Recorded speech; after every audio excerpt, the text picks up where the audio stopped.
Assalamualaikum warahmatullahi wabarakatuh. Apa kabar semua? Perkenalkan, saya Raninda dan rekan saya Alfa. Semoga kita semua dalam keadaan sehat walafiat. sebagai host pada podcast kali ini. Kami akan membahas mengenai perkembangan IT di perindustrian Indonesia. Baik, hari ini kita mengundang tamu dari bidang IT yang akan menjadi narasumber kita pada podcast hari ini, yaitu Kak Fauzan. Oke, terima kasih. Sip. Ya. Baik-baik dong ya, sip. Bagaimana kabarnya Kak Fauzan? Oh ya, alhamdulillah ya, mungkin akhir-akhir ini saya mungkin lagi gampang sakit, mungkin gara-gara cuacanya ya. Gitu ya. Capek ya? Nah, ya pasti ya. Pasti nama-namanya juga. Ya, jadi kena cuaca ini gitu. Ya, ada mungkin ini kira-kira saya diundang ini ada apa nih? Ada perlu apa nih? Kira-kira. Sebenarnya kita penasaran nih Kak dengan perkembangan IT di sekarang di Indonesia. Menurut Kak Fauzan bagaimana sih perkembangannya? Perkembangan IT ya, mungkin sekarang itu di Indonesia itu kita sedang mengejar-ngejar AI ya begitu ya. AI. Jadi menurut saya itu sebagai yang melihat lapang ya, adopsi AI di Indonesia itu agak aneh sebenarnya itu. Jadi kita lebih banyak adopsi AI dari orang awam atau bukan dari pabrik atau industri begitu ya. Ya ini agak janggal ya sebenarnya itu. Kalau misalnya perusahaan-perusahaan buat, misalnya kita bisa lihat di Cina, di Amerika begitu ya, bisa lihat kita adopsi mereka itu dimulai dari industri dulu, dari PT-PT begitu ya, perusahaan-perusahaan gitu. Iya, agak aneh juga menurut saya gitu ya kalau itu ya. Nah iya. Aku penasaran nih Kak sama kecepatan internet dan katanya mempengaruhi perkembangan teknologi. Nah, itu gimana sih cara kecepatan internet itu mempengaruhi kemajuan teknologinya? Oh iya, oke. Jadi sebenarnya lucunya ya, Indonesia itu sekarang itu kita tuh sedang mengejar kecepatan internet negara lain. Iya. Dulu kita sebutnya lelet ya, lelet gitu ya. Kalau sekarang itu kecepatan internet Indonesia itu sebenarnya hampir mirip dengan negara-negara misalnya kayak Jerman ya.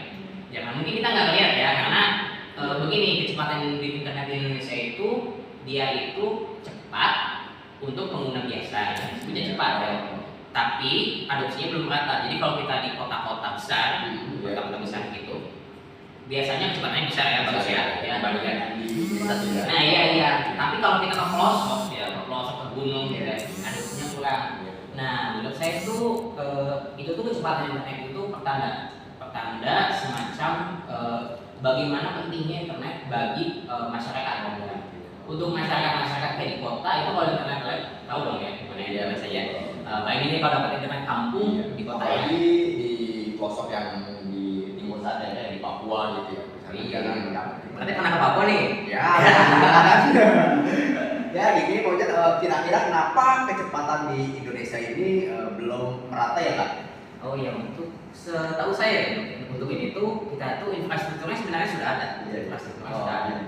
Yang belum ada itu adalah pertama demand-nya atau perluannya. Orang Indonesia itu kadang melihat kecepatan ini itu sudah cukup ya, mumpuni. Bisa YouTube, bisa TikTok ya, bisa itu oke ada ya. Standar lah Ya, standar itu. Nah, kita belum ada keperluan gitu, belum ada keinginan untuk naik gitu. Tapi ya untuk bisnis, untuk PT-PT sebenarnya ya kecepatan internetnya itu sebenarnya sudah bagus ya. Misalnya di tempat saya magang dulu, itu tuh kecepatan internetnya itu sudah rata 20 Mbps ya, upload sama download. Nah ya, tapi untuk pengguna biasa mungkin karena memang belum ada keperluan, berarti ya masih kurang ya gitu ya. Iya ya gitu. Ya mungkin Fauzan mau break dulu kita sebentar ya. Oke. Biar kita buat break dulu. Oke, deh. Semangat lagi untuk pertanyaannya. Ya.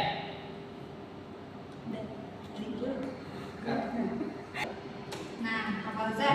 Tadi belum kita. Nah, Kak Fauzan, kita dapat pertanyaan nih dari beberapa viewers kita. Pertanyaan pertamanya itu dari sudut pandang IT. Apa saja tantangan terbesar yang dihadapi dalam pengembangan dan pemeliharaan aplikasi mobile enterprise? Nah, lalu dalam skala besar, terutama dalam konteks keamanan data dan stabilitasnya. Menurut Kak Fauzan gimana sih? Oke, enterprise ya, kita masuk ke enterprise. Jadi untuk yang di rumah aja ya, nggak tahu ya, enterprise bank apa tambang barangnya mungkin udah punya ide ya tapi enterprise itu jadi dia itu semacam perusahaan yang besar ya. Misalnya kita ambil contohnya aja ya, Netflix, Facebook gitu ya. Nah ya jadi perusahaan-perusahaan yang dianggap dia itu perlu standar pengembangan aplikasinya ya. Nah untuk skala besar nih, nah sekarang kita definisi dulu deh skala besar itu segimana. Jadi untuk di dunia IT kita bisa menggunakan beberapa metrik ya. Metrik itu semacam pengukuran untuk mendefinisikan skalanya. Jadi skala itu misalnya pertama bisa dari jumlah pengguna nih. Misalnya kira-kira tahu nggak berapa banyak juta pengguna Netflix di dunia? Kayaknya banyak ya, soalnya ke seluruh dunia. Iya, betul. Jadi kita nggak bisa tahu. Nah iya jadi Bisa memperkirakan ya. oke, Netflix ya, Google Semuanya tuh. berapa banyak tuh? Ya bisa kan ya. Nah sekarang ini pembuatan aplikasi ya untuk skala kecil misalnya cuma di Indonesia aja nih. Di Indonesia juga ada banyak ya Om ya. Ada berapa ratus juta orang yang masa ribuan sih ya. Oke jadi misalnya gak usah di Indonesia deh sekarang aja misalnya ada beberapa ribu orang pakai aplikasi kita ya. Nah gimana aplikasi itu bisa digunakan oleh ribuan orang ini tanpa mengganggu operasinya gitu kan ya. Nah sekarang kita skalain jadi ya perbesar ya. Jadi dari sekarang ke Jawa Barat. Nah dari Jawa Barat kita lanjut ke Indonesia. Nah ini skala ya, disebut skala. Jadi skala besar ini saya ambil konteksnya lebih dari sebuah negara ya. Misalnya di dunia ya gitu ya. Nah untuk keamanan data dan skalabilitas ya gitu ya. Skalabilitas. Nah keamanan data dulu ya. Jadi skalabilitas sudah ya. Keamanan data sekarang gini. Misalnya untuk aplikasi kecil-kecilan, apakah ada untungnya seseorang membobol sistem itu? Ada nggak misalnya saya punya aplikasi ini, cuma dipakai di sebuah universitas. Ada untungnya nggak kira-kira bagi seorang hacker atau pembobol? Ya, ada untungnya nggak untuk mereka membobol sistem saya? Apa untungnya dong? Nggak dong, ya saya juga tahu. Ada untungnya, sebenarnya ada.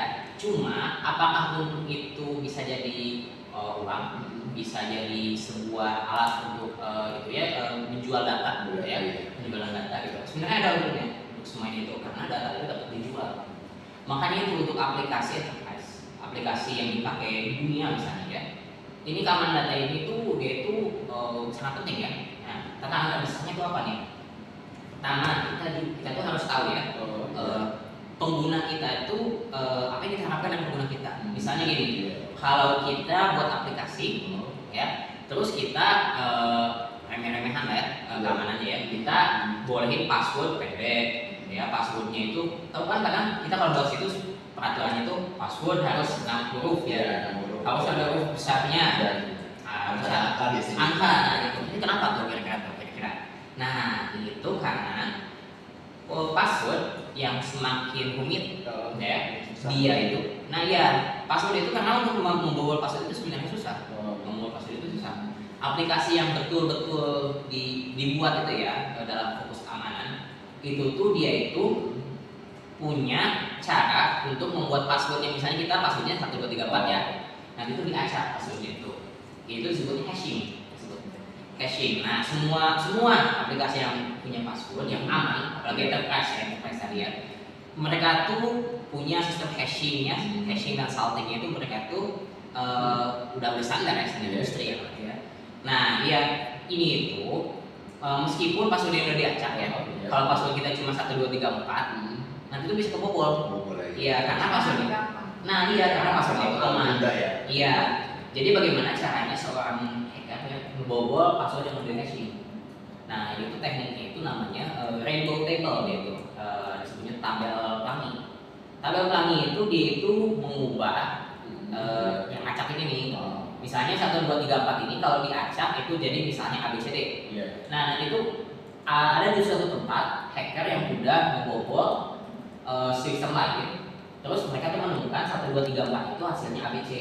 Nah disimpan dalam tabel ini. Nanti hacker lain bisa melihat, oh kalau saya melihat password ABC yang udah diacak nih, hasilnya pasti 1, 2, 3, 4. Nah itu tuh hashing dan salting. Nah untuk enterprise pasti ada, gitu ya. Itu tantangan terbesarnya, tapi bukan dari situ. Tantangan terbesarnya dari penggunanya.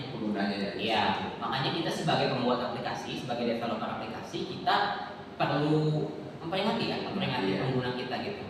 Misalnya pengguna kita, oh jangan pakai password yang umum, yang lemah. Makanya suka ada kan ya ini password lemah, ini password kuat. Nah ya itu tuh bukan cuma saran aja, itu tuh menurut pembuat aplikasi ini password yang kita ketik itu lemah. Iya gitu. Nah selain itu juga skalabilitas ya. Tadi saya sempat ada di sini. Skalabilitas itu emang masalah terbesar enterprise sih sebenarnya. Misalnya kita kalau perusahaan kita masih kecil, terus kita dapat penggunanya banyak. Nah kita nggak punya sumber daya untuk menangani itu ya. Nah sumber dayanya apa nih kira-kira? Yaitu server. Nah ya kalau server kita masih kecil-kecilan, terus kita dikasih penggunanya banyak. Nah itu akan terjadi overload. Overload itu dia jadi kayak nggak bisa dibuka halamannya, kayak nah iya gitu. Skalabilitas itu kita mesti tahu di mana titiknya. Tantangannya tuh di sini tuh. Kita mesti bisa memonitor di mana server kita punya. Kita perlu tingkatin gitu. Nah ya untuk enterprise biasanya mereka punya banyak ya teknologinya. Ada load monitoring misalnya, itu tuh untuk mendeteksi kira-kira berapa banyak pengguna sih yang ya misalnya kalau siang hari ini nih, misalnya siang hari ini kita punya banyak pengguna nih. Nah kita otomatis fokuskan server kita aktifin waktu siang banyaknya tuh ya. Ya cluster server kita aktif siang ya. Nah tapi kalau misalnya malam-malam ini nggak terlalu banyak pengguna ya, nah otomatis kita servernya kita bisa hemat-hemat ya.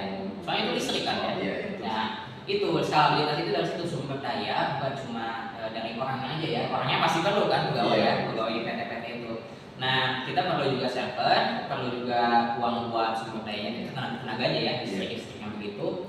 Sama server itu perlu AC juga, ruangannya juga perlu khusus. Nah itu tuh tantangan bagi enterprise ya. Jadi mau aplikasi mobile, aplikasi web itu tantangannya itu mirip sih sebenarnya sih. Kalau itu ya selain jelasnya saya misalnya kita perlu developer juga ya membuat aplikasi kayak gitu. Itu jelas-jelas ya. Tapi ya menurut saya ya begitu sih tantangannya ya. Iya ya ngomongin data nih. Kalau seandainya data saya itu nih ya, dibuat apa data saya selain dijual, dan kalau disalahgunakan terus gimana cara kita mencegah gitu ya. Berhubung tahun kemarin ada masalah cyber ya, terus ya gitu mungkin. Oh jadi kalau misalnya itu ya, kalau misalnya data kita dicuri ya? Iya betul. Sebenarnya kalau misalnya kita bicara kasus sama email ya, sebenarnya untuk password kita asalkan password kita kuat ya, kita tuh gak perlu khawatir sih. Tapi saran saya ganti password. Kalau gak usah sesering mungkin ya, tapi ya sebisa mungkin kalau misalnya kita ada pembobolan kayak gitu, kita ganti password kita. Kedua, iya. Sekarang nggak perlu ya ada Kalau yang ganti password itu jangka waktunya berapa? Oke, jadi ini tuh Biasanya kan ada 3 bulan, ya. 4 bulan. Menurut Fauzan yang baiknya kayak gimana? Untuk saya sih, kalau saya itu tergantung seberapa paranoid kita ya. Kalau saya pribadi itu sekitar 1 tahun sekali, atau enggak kalau misalnya saya tahu nih kayak waktu tahun 2020 atau 2021 itu ada pembobolan Tokopedia ya. Nah ya Tokopedia itu tuh yang bocornya bukan cuma password, tapi paling penting itu password. Nah saya biasanya ganti password itu kalau ada kayak gitu, atau enggak kalau setiap 1 tahun sekali. Nah selain itu juga begini, password itu jangan pakai berulang-ulang. Jadi jangan sampai password yang kita pakai di satu situs kita pakai di situs lain gitu. Nah jadi mau seberapa kuat password kita, kalau dipakai terus-terusan lama-kelamaan juga bakal ketahuan gitu. Jadi selain password juga ada lagi yang lain yang bocornya. Biasanya kalau itu tuh ada nama telepon, nama lengkap ya, alamat. Kalau misalnya di situs-situs e-commerce ya kayak Shopee gitu. Iya, nah kita mesti pintar-pintar nih, kita mesti tahu nih apa data yang kita berikan ke situs itu ya. Karena begini, data kita itu punya nilai. Jangan salah, data kita itu berharga. Kalau gak berharga ngapain juga situs-situs minta terus data kita. Ya, misalnya kayak gini, kita daftar ke misalnya ke Shopee ya. Minta nomor telepon, minta kadang kalau misalnya mau buka apa ya itu ya kayak di walletnya gitu ya. Biasanya kita perlu wajah kita, terus perlu KTP. Nah, verifikasi gitu kan ya. Itu data kita berikan ke Shopee dengan harapan Shopee bisa menyimpan itu dengan aman. Kita itu intinya ngasih kunci rumah, terus kita bilang Shopee, ini kamu tolong jaga ya. Gitu. Nah, kalau misalnya suatu saat Shopee kebobol, terus data itu ada di mereka, nah terus kita di mana nih? Nah, begitu. Jadi kita pertama kita mesti cermat dulu sebelum kita masukkan data ke website, memberikan data ke gak usah konten juga sih ke orang-orang yang ada di website itu, kita mesti cermat. Kedua, kalau memang terjadi ada yang terbobol gitu, kita cek situsnya apa. Tokopedia pasti nomor telepon kita, email kita, gitu. Nah, kita mesti cermat, cek data yang terbobolnya apa. Kalau password kita ganti password kita, kalau email kita ganti juga password email kita.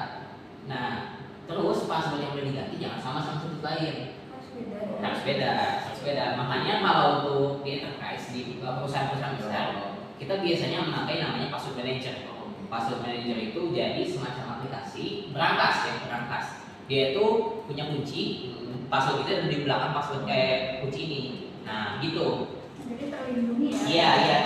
Jadi kita punya satu password yang kuat untuk menyimpan password kita yang lain, begitu. Nah, kedua ini ya, berapa ya? Nah, kedua ini tuh kita pakai OTP sebenarnya. Tapi OTP ini yang OTP SMS. Nah, kalau mau tahu OTP SMS itu gampang dibobolnya. Gampang dibobolnya. Saya pernah kejadian itu waktu di Amerika atau di mana gitu ya.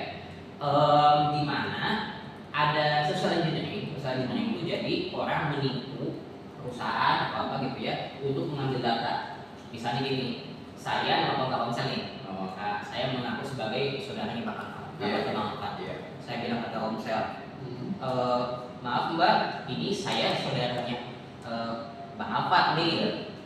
Oke, ini nanti kan ditanya ya untuk ada keperluan apa. Ini Bang Alfa kehilangan kartunya. Nah, diperantarakan ke saya. Bisa tolong tidak dikirim kartunya ke alamat saya. Nah, begini. Nanti itu kan Telkomsel itu dia punya kartu yang bisa dimiripkan dengan Bang Alfa ya, nomor Bang Alfa. Oke, berarti kartunya dikirim ke saya.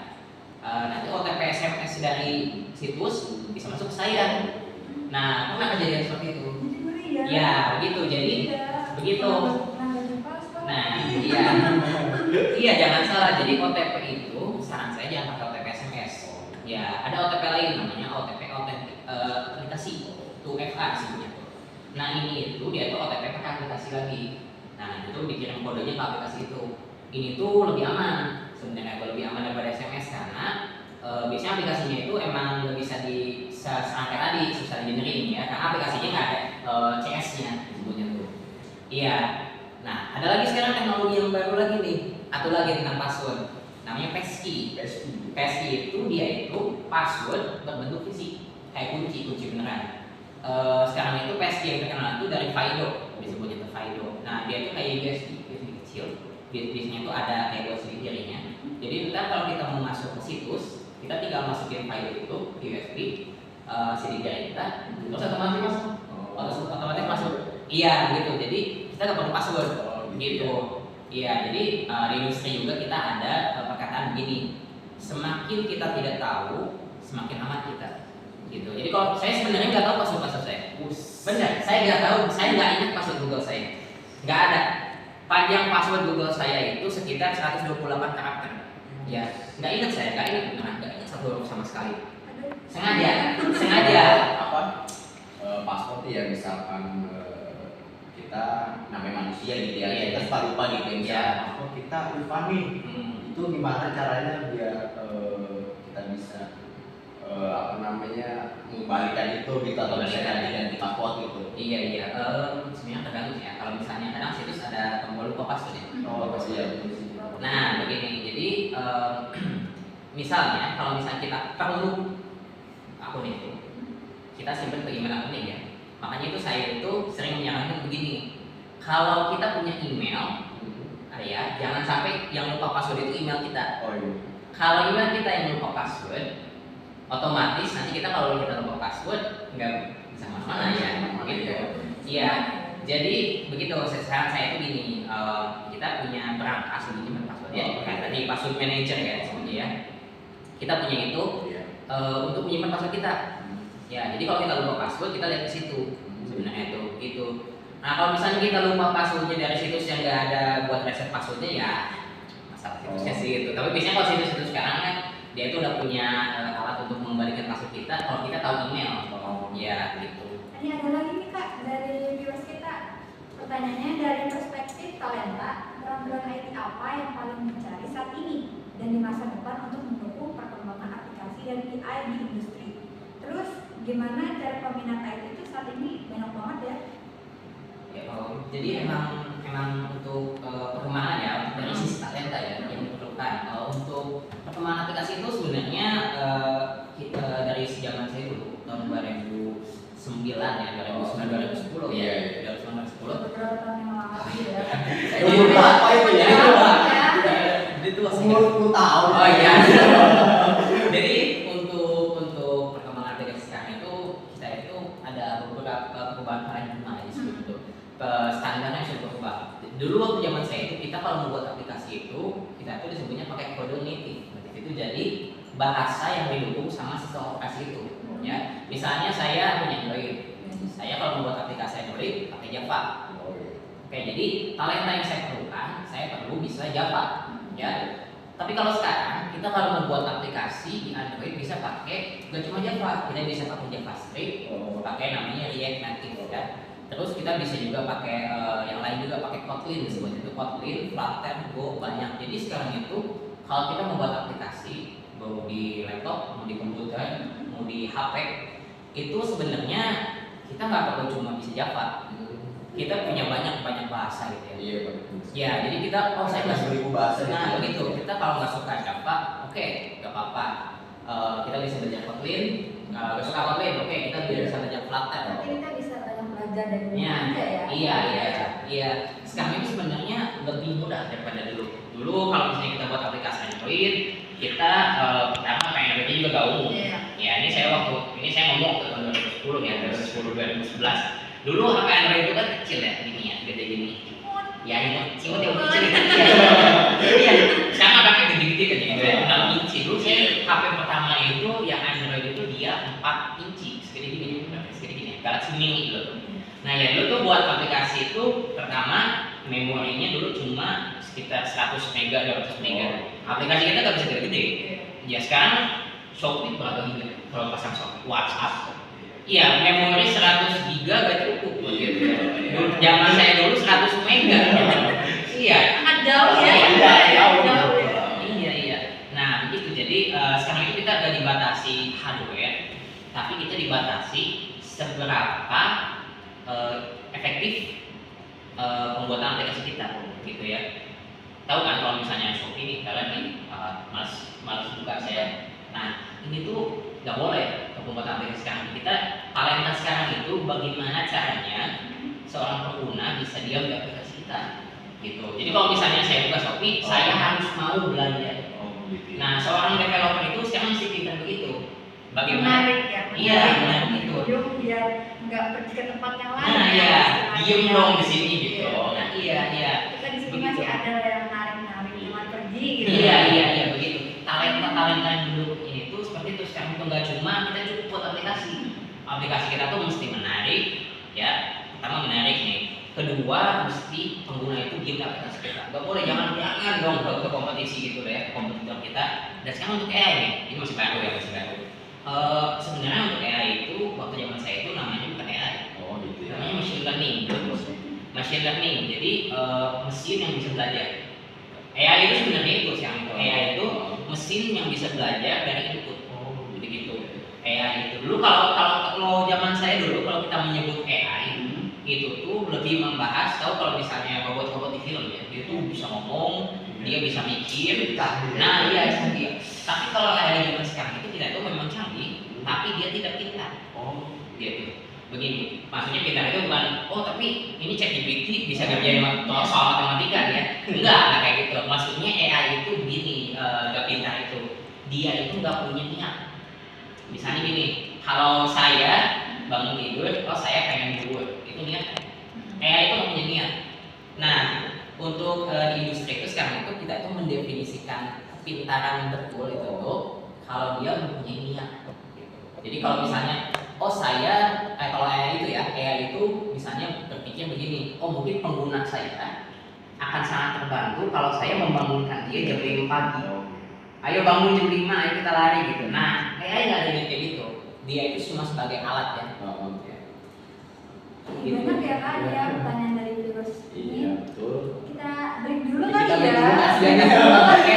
Aku udah haus sekali ya. Iya. Jadi kita break dulu ya. Sip. Oke, kita kembali lagi menjawab pertanyaan yang terakhir mengenai peminat dan kebutuhan di bidang IT. Menurut Kak Fauzan bagaimana? Untuk sekarang yang memang peminatnya itu mungkin ada dua sisi ya. Itu ada yang memang tertarik untuk pekerjaan, ada yang memang dari hobi. Gitu ya. Karena semua orang juga tahu ya kalau kerjaan di IT itu kadang gajinya gede kan. Ya. Gede Nah, iya. banget. Jadi Ya bisa puluhan lah ya. Tanpa disebutin nominalnya. Iya. Nah, untuk saya dari saya ya, untuk kalian yang belajar IT, baik itu memprogram atau memang kalian menggunakan komputer itu sendiri ya, tekuni, tekuni. Jadi di kita itu ada prinsip kalau kita bergerak cepat, kita kan rusak banyak hal. Nggak apa-apa, karena di IT itu kalau kita rusak nggak sampai hancur kayak kalau kita itu ya kayak motor begitu ya, kalau motor rusak ya, iya beda lagi ya. Nah di menurut saya itu dari saya dulu ya, itu tuh kalau zaman dulu kita tuh mesti menekuni. Kalau sekarang kita kan banyak itu ya, ada AI ya, ada AI, ada di Google banyak sumbernya ya. Nah ya, tapi walaupun kita banyak sumber, kalau kita nggak tekuni, ya nggak bakal masuk ke ilmu. Mau seberapa banyak sumbernya itu ya gitu. Jadi bagi kalian di rumah yang tertarik ya tertarik belajar IT, mau program mau apa itu, tekuni dan juga jangan lupa kalau IT itu bergerak cepat. Jadi jangan mau terlambat. Iya begitu. Iya, jangan ketinggalan. Ilmu saya dulu sama ilmu saya sekarang itu udah beda gitu ya. Karena emang IT itu beda sama bidang lain, yaitu bergeraknya sangat cepat. Begitu kalau menurut saya sih ya, tapi ya mungkin teman-teman di rumah juga udah punya prinsip lain gitu ya. Baik, mari kita akhiri podcast hari ini. Semoga menambah wawasan teman-teman ya semua. Dan terima kasih juga kepada Pak Fauzan sudah menyempatkan waktunya untuk bagiin ilmu sama pengalamannya. Sekian dari kami, terima kasih. Assalamualaikum warahmatullahi wabarakatuh. Dadah.